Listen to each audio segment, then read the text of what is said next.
let's talk about why I got involved in saving our public schools. Because I think I have an idea about how we can do that, right? And so you've seen the scores, we're below average by and large. Why don't we raise those? Why don't we make it a goal, a state goal, to raise the level of proficiency, right, in math and reading, up, at least up to the national average. We can do that in 5 years. And then let's keep on, let's see if we can get back in the top 10. Let's see if we can get back in the top. But it's not an immediate thing, it's a 15-year program. It's not something you do overnight. So that would be my goal for improving and saving the public schools, and I've got a way to do it. Okay, and this relates back to what I used to do as a consultant. Okay, instead of beating people up with sticks, let's provide some carrots. Okay, and so my thought is let's create an academic improvement grant and award program where we can take school districts and we can help them formulate their own community-based plan for improving their school district. Okay, and we reward them for that. Okay, we provide incentives. We don't provide prescriptions. What I have in mind is setting this up an incentive system for improvement. Okay, based on local criteria, local people involved, local planning, local goal setting, right? Instead of the state trying to take over everything. Because they're really bad at it. Okay, so that's kind of the idea in a nutshell, but I'm going to focus a little differently than what's been focused on in the past, because remember what our purpose of public schools is in the first place. It's not to produce academic all-stars. It's to produce good citizens. So, we need to start emphasizing civics, life skills, critical thinking, and literacy. Those are the basics that we should be focusing on, and we're not. Okay, we're not doing that. Just not doing it. Okay, so it's a little bit different, but essentially you get the idea. So this is my concept. Okay, and now I've got a few specific actions that I've come up with, and some people have looked at these and said, yeah, that sounds good. Not everybody is. I'm not presenting anybody, I'm not presenting Gina's plan, I'm not presenting James' plan, I'm not presenting Vicky's plan, although if there was anybody I could convince, it would probably be Vicky. Probably the same plan. Yeah. But you'll see parts of her stuff in here. Okay, so the first step is to get the word out. The first step is to go around and plant signs like this all over your lawn, like I do. My neighbors hate me, but whatever. Okay? I mean, basically get the word out there. Let people know that our schools need to be saved. All right? And there's something, and this is why. Because our current state leaders broke it, and now we have to fix it. And how do we fix it? We vote for a change. Okay? We vote for a change. We vote to... Thank you.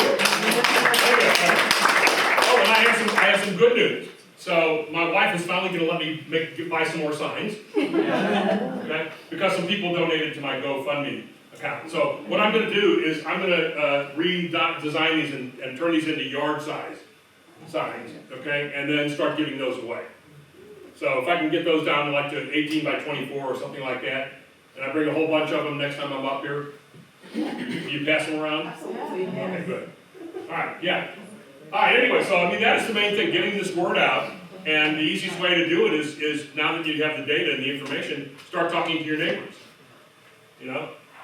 All right, the funding part, that's why it's in green, okay, is increase the level of investment, I told you that, rebalance the partnership, okay, which will reduce property taxes, simplify the funding formulas. Nobody understands the state funding formulas. You know what a golden penny is, or a silver penny, or a copper penny, or a platinum penny, or whatever the heck it is. Nobody understands it.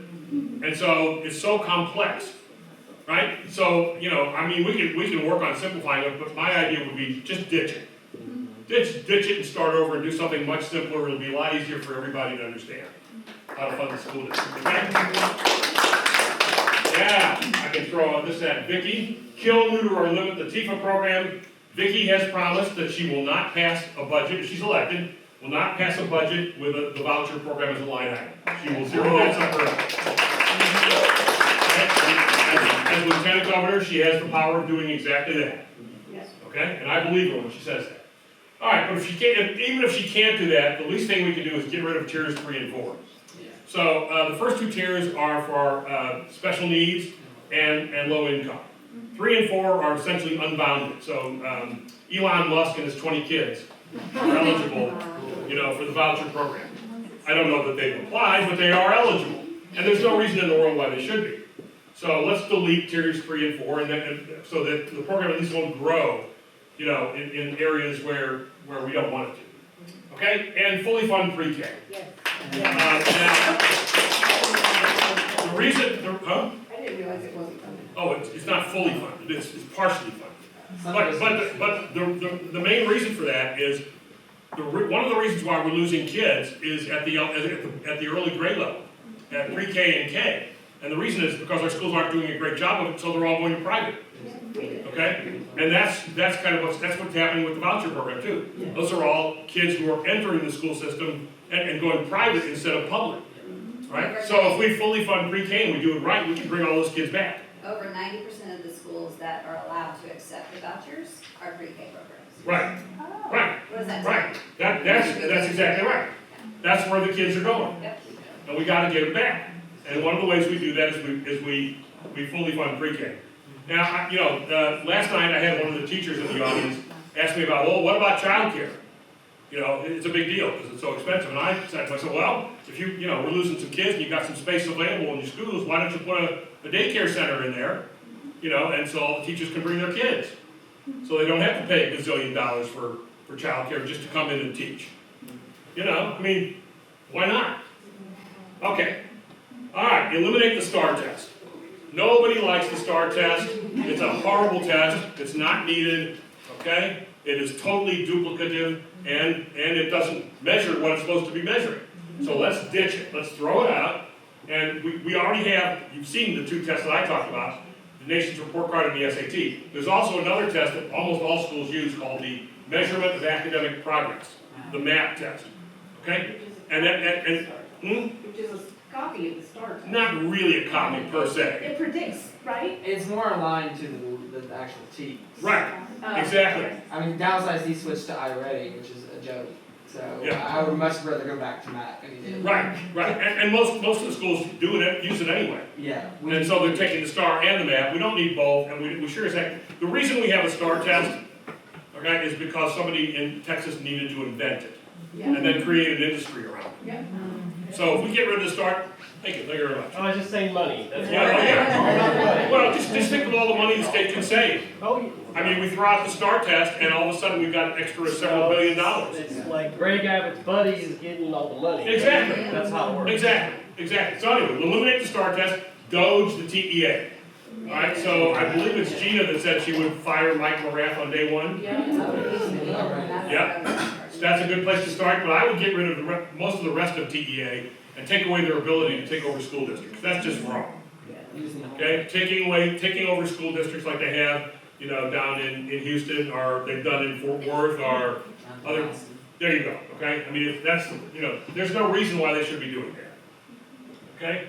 Oh, and the criteria they use is ridiculous. If you got like 100 schools in a school district and one of them is failing, you're on the list. Well, like Austin, they do give you a chance to restate yourself. Yes. You have to submit this plan. Right. They call it the community plan. Right. And Austin has submitted it 3 years in a row, and they've denied it all 3 years. So after that 3rd year is when they can officially say, we're taking you over with no cause. Oh my gosh. And so that's what they're trying to do to Austin. They're trying to strong arm them by saying, we don't like your plan, and we have our own. That's what they did before. Well, I mean, it's a power struggle. Yeah. Does I that mean, mean basically, they this is pay the for it? state. Does that mean they pay for it when they take it? You do. No, you pay for it. I say you do. Yeah, we Does all that pay. local, state go We together? all pay. No, it's all coming out of our, one way or the other, it's coming out of our pocket. The state doesn't have any money that isn't ours, whether it's sales tax or property tax or whatever. So, okay, refocus the curriculum. All right, bring back civics and life skills along with the usual 3 R's: science, social studies, arts, phys ed, the usual stuff. All right, and some other things on top of that. Get all these below average school districts on real community guided improvement programs, okay? And then there's a few other things that I thought would be interesting. One of which is a GED outreach program.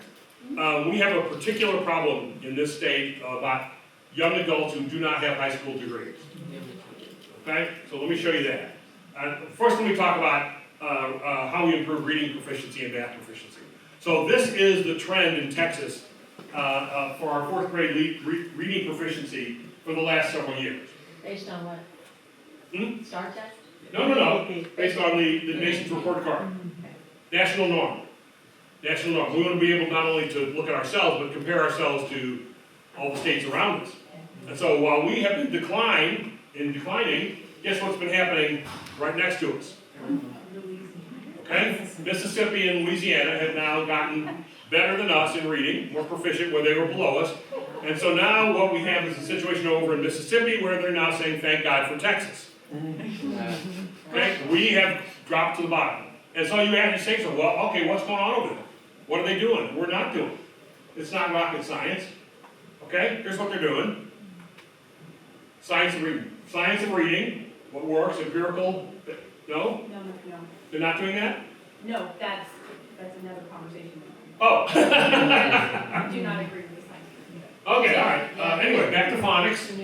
Okay, early interventions, targeted coaching, more parental involvement. At the lower grade levels, learn to read for fun. Teach the kids to read for fun. All right, give them fun things to do. All right, get them used to it so they can start reading on their own and start learning. So anyway, but it's not rocket science, and we're not doing it. Okay, they're doing it. They're past us. We're not doing it. Why? Okay. Now let's take a look at math. So here's us on the left. That's our 8th grade math level. Now here's another state on the right who not only was more proficient than us originally, but dropped even faster. And they were declining really quickly. Okay, but last couple of years they've shown a bit of a turnaround. And so what do they do? What did they do over those 2 years? Well, that happens to be Minnesota. Okay, and here's what they're doing. They implemented a whole new set of math standards in 2021. They focused on improving the pathway to Algebra 1 because that's where you get your critical thinking skills. Okay? Early interventions, high dosage tutoring, blah, blah, blah, blah. Best practices. So they can do it, they're doing it, why are we not doing it? Okay? Alright. One more connection to make and then I promise I'll shut up. And that is this affordability crisis. There are two sides to affordability. Not just the prices going up, but the purchasing power going down. And that's where the connection is to educational attainment. And that's where we have a problem because in Texas, we have 13% of our young adults, 25 to 54, who do not have a high school diploma, compared to the national average of only 9%. And that affects their lifetime income, that affects all sorts of things, and it also affects our social costs. Because these same people, these are the people who are occupying our jails and committing crimes. Okay? Well, yeah, that's right. Yeah, but my point being that if we address this problem, for example, by these 13%, tracking them back to get their GEDs and so forth, and giving them a better basis for future income, that'll help solve the problem. So it's worth thinking about. Rank us? I'm sorry? Where does that rank us out of all the states? Where does that rank? The third. I'm comparing to the national average. I don't know exactly where it ranks.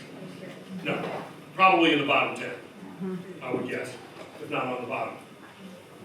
Okay, and then last but not least, we got plenty of money. It's not like we can't afford to invest in public education. We got billions and billions and we're the 8th largest economy in the world, okay? So, there's our budget, $333 billion. We produced almost $3 trillion worth of goods and services last year. Super high GDP. We got more money than you can shake a stick at. We got $27 billion in the rainy day fund. We got another surplus coming down the road. We got money, okay? We got money. So, why are we not investing? Okay? And so, now that you've seen my plan, what do you think of that compared to the Abbott-Patrick plan? Oh, I forgot to tell you about the Abbott-Patrick plan. Oh yeah, here's the Abbott-Patrick plan. Eliminate all school property taxes and raise your sales tax by 240%. That's right. And I've got Dan Patrick on video. I am focused on making sure school taxes are eliminated for every homeowner in Texas in the next 2 sessions. Only 2 things we have, sales tax and property tax. If we eliminate all school taxes, just that, we'd have to raise it from 6 cents to 15 cents on everything you buy. Oh, and then the latest thing from Governor Abbott, let's create a commission to study these problems because we have no idea what the problems are. Yeah, well, and then let's hire somebody who's a complete bozo to lead this commission. That's Okay. never been in a classroom. All right, and that brings me right back to me in the parade. All right, because getting the word out is the deal. Okay, changing hearts and minds is what we got to do to bring this problem, to the fore. Okay.